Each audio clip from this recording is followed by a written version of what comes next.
প্রিয় বন্ধুরা, তোমরা কেমন আছো? আশা করছি তোমরা ভালোই আছো। চলো, আজ আমি সকালের জলখাবার তৈরি করে তোমাদের দেখাচ্ছি। পুরো রেসিপিটা দেখার অনুরোধ রইল শুরু থেকে শেষ পর্যন্ত।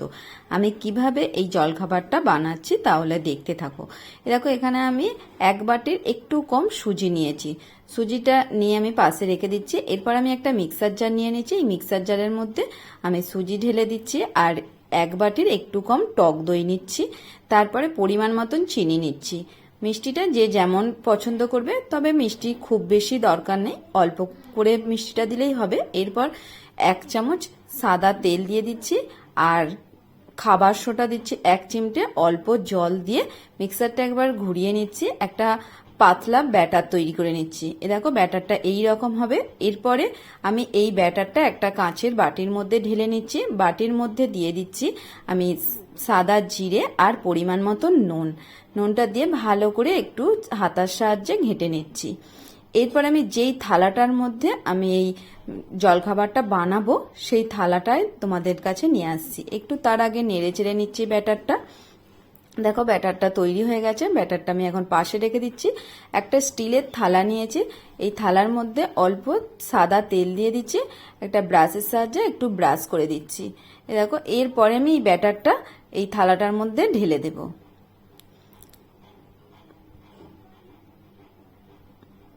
যেহেতু এখন স্কুল ছুটি, তাই আমার ছেলের কোনো টিফিন আমি বানাচ্ছি না।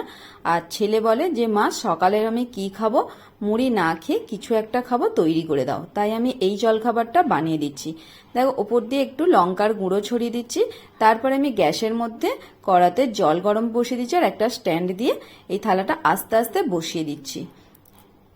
লঙ্কার গুঁড়োটা আমি অল্প করে দিয়েছি, যেহেতু বাচ্চা ছেলে খাবে, তাই লঙ্কার গুঁড়োটা অল্প করেই দিয়েছি। আধ ঘন্টা পরে আমি একবার দেখে নিচ্ছি এটা কেমন হয়েছে। একটা কাঠির সাহায্যে দেখছি। দেখো কত সুন্দর কাঠিটা বেরিয়েছে। কাঠিটার মধ্যে কোনো ব্যাটার লেগে নেই, তার মানে বুঝবো যে এটা তৈরি হয়ে গেছে। আর দেখো, এই গা দিয়ে কতটা ছেড়ে গেছে। এবার আমি এটা একটা সাঁড়াশির সাহায্যে তুলে ঠান্ডা করতে রাখবো। খুব সহজে আর খুব তাড়াতাড়ি এই জলখাবারটা তৈরি হয়ে যায়। তোমরা অবশ্যই বাড়িতে একবার তৈরি করবে। বাচ্চা থেকে বড় সবারই ভালো লাগবে খেতে। এরপরে আমি এটা ঠান্ডা করতে রেখে দিচ্ছি। আর এদিকে গ্যাসের মধ্যে একটা কড়া বসিয়ে দিয়ে অল্প সাদা তেল, সর্ষে ফোড়ন দিয়ে দিচ্ছি আর কারি পাতা দিয়ে দিচ্ছি। দিয়ে কিছুক্ষণ একটু নেড়ে চেড়ে ভাজা মতন করে নিচ্ছি। দেখো, কিছুক্ষণ নেড়ে চেড়ে একটু ভাজা হয়ে গেলে তখন আমি নামিয়ে নেব। এরপরে আমি এই দেখো, এটা আমি খুলে দেখাচ্ছি। ঠান্ডা হয়ে গেছে। আমি এটা ঠান্ডা করার জন্যই রেখেছিলাম। এরপর একটা স্প্যাচুলার সাহায্যে দেখো কত সহজেই এটা উঠে যাচ্ছে। তারপর আমি একটা থালার মধ্যে ঢেলে নিচ্ছি।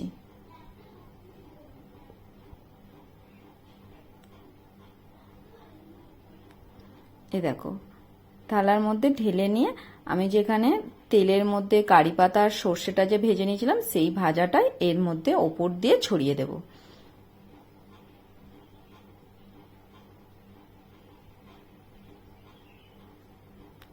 দেখো, দেখলে কত সহজেই এই জলখাবারটা তৈরি হয়ে গেল। তোমরা অবশ্যই বাড়িতে একবার তৈরি করবে। বাচ্চা থেকে বড় সবারই ভালো লাগবে। আর তৈরি করে অবশ্যই আমাকে কমেন্টে জানাবে কেমন লেগেছে। যদি ভালো লাগে লাইক শেয়ার করবে। দেখো কত সুন্দর দেখতে লাগছে। এরপর আমি কেটে তোমাদের দেখাবো।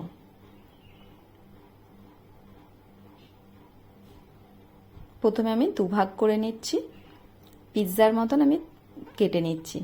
তোমরা যে কোনোভাবে কেটে নিতে পারো।